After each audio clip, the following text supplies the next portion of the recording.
Bom, vocês viram ali que ali dentro tem água, né? Então, primeiro, né?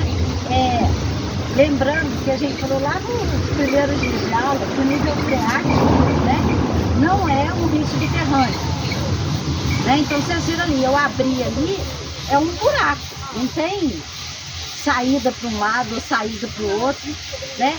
O nível freático é simplesmente um local em que você tem, né, em função de atingir um nível de base local ou de uma área muito permeável, você tem um acúmulo de água, né? Por isso que o pessoal abre cisterna e aflora a água sem ter, né, um canal lá dentro, sem ter um buraco lá dentro. Você cai numa cisterna, você só sai por cima, você não sai pela lateral, tá? Então, o que a gente tem aqui? A gente tem a água aqui, quem olhou lá em cima, depois que vocês quiserem olhar lá, e um brejo grande no entorno, né? Essas áreas de brejo, várzea, vereda, tem um monte de nome que a gente dá para essas áreas. Essas áreas, gente, são as áreas de grande interesse para o trabalho de vocês, para a profissão de vocês. São as áreas em que vocês vão ter o recurso hídrico mais próximo da superfície, né? Em que, se vocês vão pensar em termos da abertura de tanques, essas são as áreas prioritárias que vocês vão encontrar.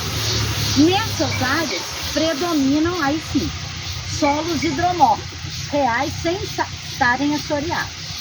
Nas áreas de solos hidromórficos é muito difícil a gente abrir uma trincheira, por causa daquilo que vocês viram ali, que vocês vão ver daqui a pouco, né? A gente começa a abrir o buraco, a água começa a aflorar.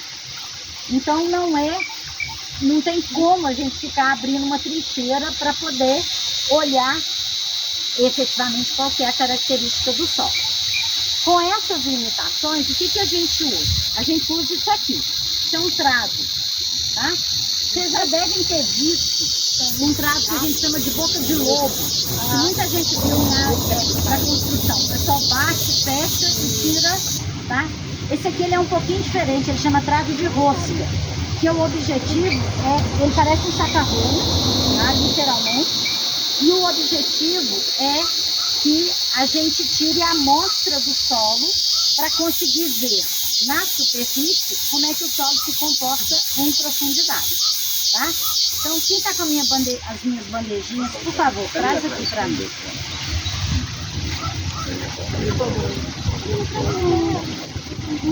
Tem duas, né? Tá, vamos botar aqui. Então, o que a gente faz quando a gente quer olhar quais são os diferentes horizontes que a gente tem, né, em relação à profundidade desse solo? Então, eu vou...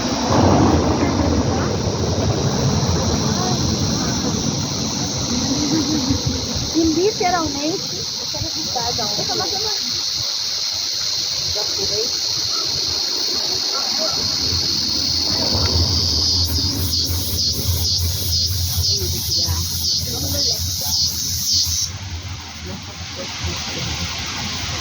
E a gente começa literalmente a girar, tá? É macio, não é duro, é leve para poder tirar, só tem que fazer uma pressão. Então a gente vem tirando aqui. Uma vez que você enxergou que ele encheu, tá? Aí você tira, aqui caiu bastante, tá solto, tá? Então, ó, aqui é a camada superficial.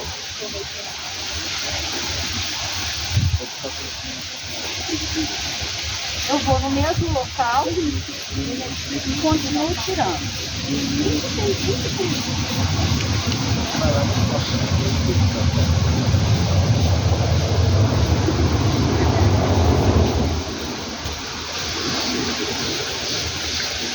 Eu vou desprezar essa parte aqui de cima, porque foi o que caiu, e continuo mostrando aqui, ó.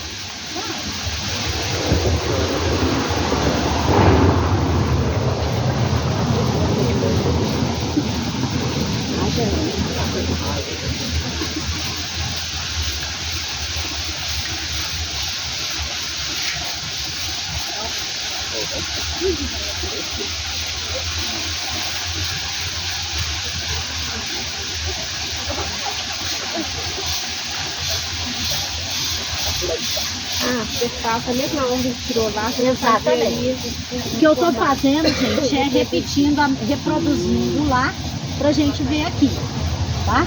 Aquele que você tá colocando ali é no mesmo buraco, só que mais fundo. Mais fundo, exatamente. Eu tô ele tá mais aprofundando e seguindo pra gente tentar ver em profundidade o que eu tenho aqui em termos de presença desse solo.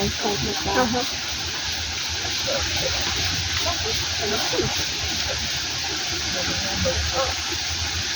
Já tá florando água.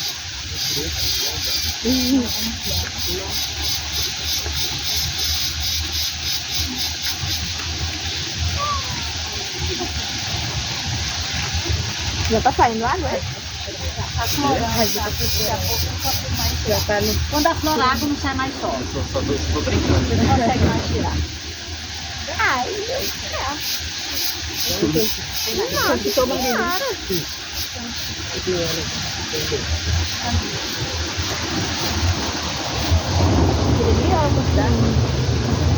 Agora já tem água. Então, olhem só, gente, o que a gente tem aqui, tá?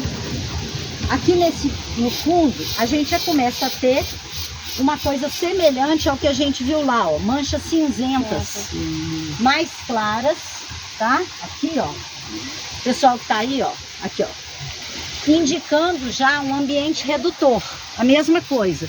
A presença, tá aqui, ó, a presença do ferro 2, tá?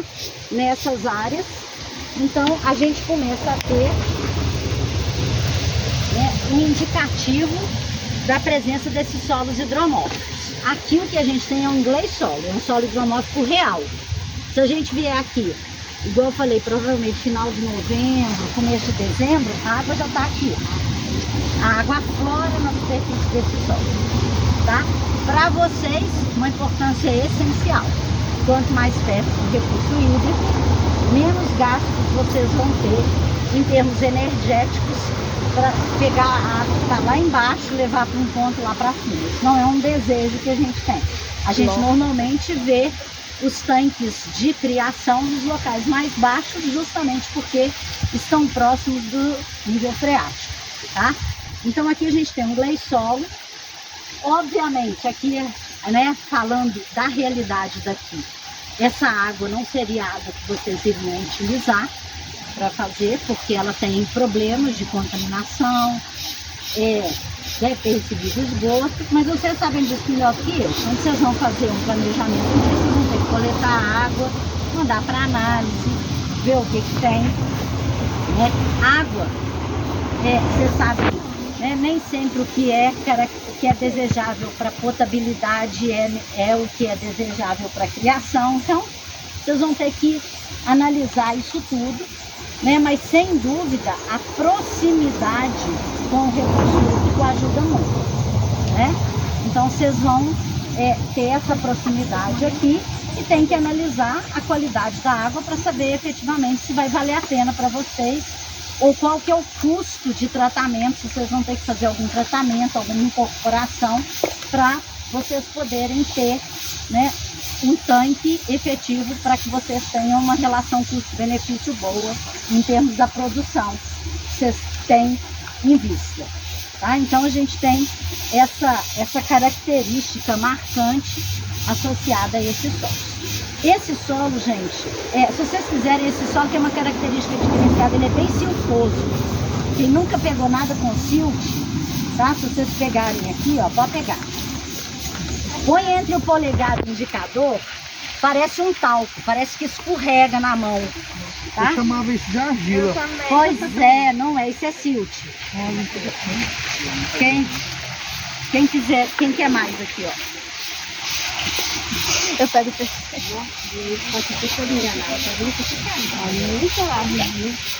Aqui, ó. Tem mais aí? É bom. Isso aqui é altamente relaxante. Oh, quase que eu não cheguei. Isso aqui é altamente relaxante. Tá? Parece uma massinha, não suja muito a mão. tá? E essa terra aqui, do que agora, que a água lá embaixo está poluída, Ah, eu ia perguntar isso. Ah, com certeza. Mas obviamente que depende do grau, do solo. Todo mundo pegou, gente? Todo mundo que quis pegou aqui. Ó, vocês podem olhar, ó, parece uma massinha, né? Não suja tanto. Não suja a mão. Então, ó, para quem achava que isso é argila, crianças recreio ainda não. Desculpa, gente, a gente perde, já falei, a gente perde o aluno, mas não perde a piada. Então, primeiro, tá? Realmente, o silt tem a impressão ao tato que ele é mais fino do que a argila, né? Todos vocês pegaram e falaram, nossa, mas isso, pra mim isso sempre foi argila. Isso não é, isso é silt. Tá? A textura de silt é isso que vocês estão sentindo na mão, escorrega, parece um talco. Parece que você pegou um monte de talco e tá com ele na mão. Suja muito pouco. Quê? Aquelas argilas que vende para fazer coisa é silt. Tá?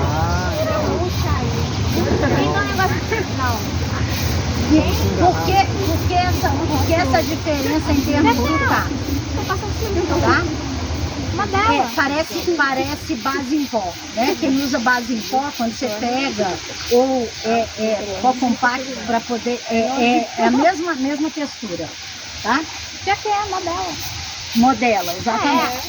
Por isso que eu falei que é altamente relaxante, ficar brincando com esse negócio. Então, por que tem essa diferenciação? Por que parece que o silt é mais fino do que a argila? Tá? Isso acontece, gente, porque o silt não forma agregado. A argila tem carga, ela se une com a matéria orgânica e forma agregado. Então a argila não fica individualizada. Então quando você pega um solo muito argiloso, dá a impressão que você está pegando alguma coisa mais grosseira, porque os grãos da argila estão, na verdade, organizados, formando outros grãozinhos pequenos. O silt, por não ter carga, ele fica individualizado, uma partícula não se liga na outra. Então quando a gente mexe na mão, fica com essa sensação de que está tudo muito solto. E é isso mesmo, tá? Lembra que eu falei para vocês, o silt é a partícula mais erodível que a gente tem. A gente vai voltar a falar disso quando a gente for falar das características do solo associado à erosão na aula de terça-feira, dessa agora. Mas o silt é uma partícula que é muito fácil de ser transportada, porque ela é levinha, igual vocês estão vendo aí, e ela fica individualizada, então fica difícil de formar estrutura, então não tem pouco poro quando a gente tem um horizonte mais siltoso, tá? Então tem pouco poro, quando você joga a água tem dificuldade de infiltrar, tá? No caso desse solo aqui, não esqueci de você não, tá? Só acabar aqui. No caso desse solo aqui, gente, esse teor de silt não vai ter uma grande importância em termos erosivos. Por quê? Porque a gente está no nível de base local, né? Para a gente ter erosão, você tem que ter, lembrando, desagregação, transporte e sedimentação. Vão transportar daqui para onde? Se você já está no ponto mais baixo da paisagem, no relevo quase que plano, não tem para onde transportar. E é vegetado. Então, esse solo, ele pode ser, até você pensar assim, tem muito silt, ele pode ser muito erodível. Mas a localização que ele está faz com que essa fragilidade dele frente à erosão não se concretize.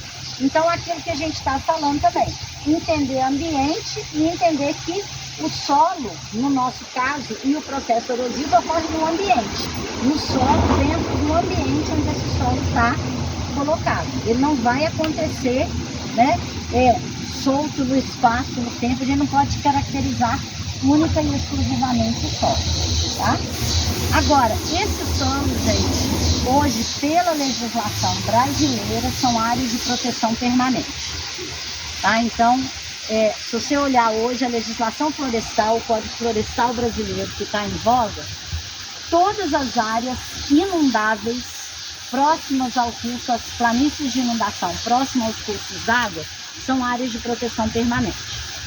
Então, são locais em que efetivamente, tá, não pode mexer. Isso funciona na teoria, tá? Na prática, a gente sabe que não é bem assim. As maiores áreas, por exemplo, de plantio de arroz que a gente tem são solos desse tipo, porque o arroz, né, a variedade de arroz de maior produtividade são os arroz que são cultivados em áreas inundadas. Então, em áreas como essa. Se vocês saem daqui e vão em direção, por exemplo, a São José da Lapa, Mário Campos, essa região que contribui muito para abastecer os verdurões de Belo Horizonte, das culturas, o nome técnico é olerícola, tá? A olerícola é cultivar verdura e legume. Essas plantas têm durabilidade muito pequena, então você tem que cultivar perto do centro de consumo e tem que cultivar o ano inteiro. Não dá para você plantar alface e falar, vou guardar no freezer e só vou vender daqui a 5 dias. Não existe isso, né? Essas plantas, essas cidades cultivam muito essas plantas em solos como esses. Não por causa da fertilidade, aquilo que a gente estava discutindo, não porque eles são solos mais férteis, mas porque eles são solos que têm água disponível. E isso faz toda a diferença. A disponibilidade de água durante o ano todo. Porque esses cultivares demandam muito associados a isso. Tá? Capim branco também é isso? O que foi? Capim branco também. Capim branco também é isso. E assim, por exemplo, Brumadinho tinha muito disso. Né? E quando rompeu a barragem, muitas dessas áreas que os agricultores cultivavam foram soterradas pelo rejeito. Hoje não são áreas passíveis de utilização, plantio agrícola, nada disso. Tá? Se for feita uma ação, dá para mudar isso? Peraí, dá para mudar o quê? O fato de solo não ser mais... Ah, lá em Brumadinho, você está falando. Tá. Não. Lá, aí é um planejamento de longo prazo. Primeiro, recomendação, tem que tirar o rejeito, tá? Tem que raspar o rejeito, tirar o rejeito e levar o rejeito para outro lugar. Em Brumadinho, eles estão jogando os rejeitos na antiga cava da onde eles extraíam minério, tá? Então eles pegam o rejeito que foi espalhado e tiram. Em Mariana, isso foi altamente questionado, porque o que aconteceu? Mariana, quando rompeu o fundão, a quantidade de rejeito foi muito maior do que em Brumadinho e espalhou numa área muito maior. Né? O relevo associado a Mariana, a bacia do Rio Doce era muito mais aberta, espalhou até o mar. Né? Brumadinho tinha um reservatório de retiro baixo, retiro baixo, que segurou uma parte grande dos rejeitos. Então o rejeito atingiu uma determinada área, mas não chegou a atingir uma área tão grande quanto aconteceu na região de Mariana. Mariana tem um problema sério, porque eles rasparam o rejeito de alguns locais, não dava para raspar 300 quilômetros de rejeito até chegar em Vitória, até chegar no Espírito Santo, não é nem Vitória, que é onde deságua lá. Mas não tinha jeito de fazer isso. Eles rasparam, mas aí falou assim, aonde vamos jogar essa montoeira? Mariana está com problema até hoje, porque eles rasparam de uma área, botaram um monte de rejeito em outra e está lá, a área coberta com um monte de rejeito, tá? Mas em Brumadinho eles estão primeiro raspando, e aí o que acontece? Mesmo raspando, raspou. Vai atingir de novo o horizonte A, tá? Nós acabamos de ver uma área assoreada ali para trás, tá? Só que o assoreamento dali foi lento. Aquele assoreamento é um assoreamento de algumas dezenas de anos que foi levando. O que aconteceu em Brumadinho? Foi uma enxurrada, uma onda de rejeito que veio. Então, o rejeito depositou no solo, mas antes dele depositar, ele arrastou um monte de solo junto com ele. Ele erodiu quase que toda a camada superficial do solo. Essa camada superficial não tem como resgatar. Não, horizontal lá praticamente Exato. Muito do horizonte A virou mistura com o rejeito e foi depositado lá para frente. Então, resgatar... Vocês lembram na aula que eu falei do limiar de resiliência? Ali já ultrapassou há muito. Ali tem que fazer um grande planejamento de longo prazo para tentar voltar o mais próximo possível do que era. Voltar ao que era não tem jeito. Ali é irreversível. E vai ser o procedimento para levar a noite. Aí depende Brumadinho está um pouco mais adiantado em termos de recuperação, apesar de Mariana ser mais antigo, porque Brumadinho teve, o juiz exigiu um monte de coisa da Vale. Mariana, o que aconteceu? Abriram a Renova, que é a coisa mais absurda do mundo. Você pega a empresa que gerou o impacto e fala assim, então agora você vai ter direito a abrir uma outra empresa para resolver todos os problemas do impacto que você colocou. Uau. Então, Uau. essa é a história da Renova. A Renova é uma empresa da Samarco e da Vale, que a Samarco é uma subsidiária, que foi formada para gerar o impacto causado pelo rompimento da barragem da empresa. Então você vai ver um monte de relatório da empresa, não tem problema, pode deixar do jeito que está. Tanto é que está questionando até hoje, tem gente até hoje que está na justiça. O Brumadinho está um pouquinho mais para frente, porque isso não aconteceu. O juiz falou que nem pensar, que igual a Renova não ia acontecer de jeito nenhum. Então muita gente já recebeu alguma coisa, ainda tem um monte de coisa aí na justiça, tá?